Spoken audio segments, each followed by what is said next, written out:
This video demonstrates the use of a double belt loop fixation in a dislocated AO60 lens in the bag with a CTR.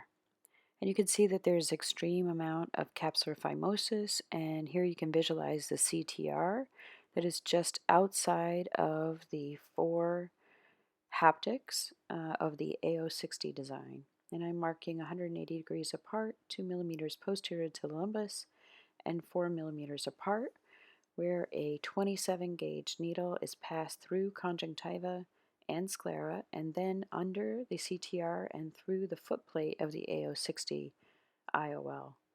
It is then externalized, and a 5/0 prolene suture is threaded into the 27 gauge needle, which is then carefully withdrawn from the eye and externalized.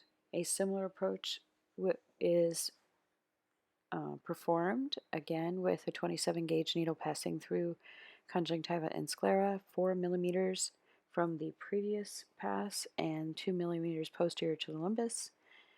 The needle is then externalized again, and the other end of the 5/0 prolene suture is externalized through conjunctiva and sclera.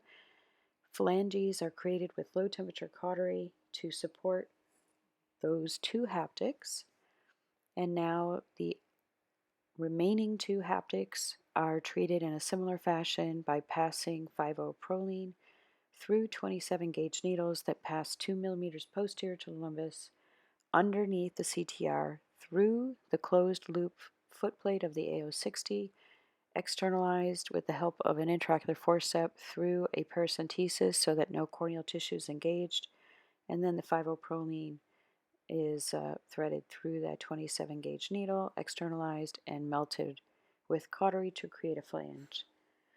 Intraocular scissors are then used to trim the edge of the original anterior capsulotomy that has phimosed and is very small.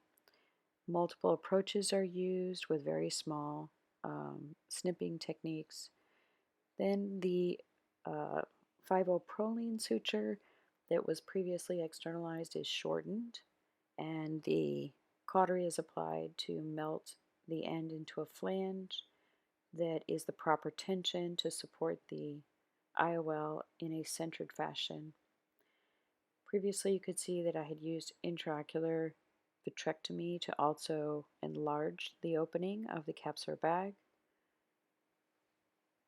A bent Sinskey hook is used to push the phalanges into and flush with the sclera so that they're completely covered with conjunctiva as well.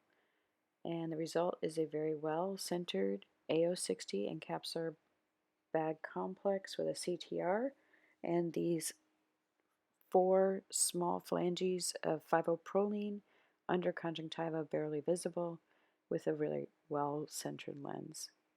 Thank you for your attention.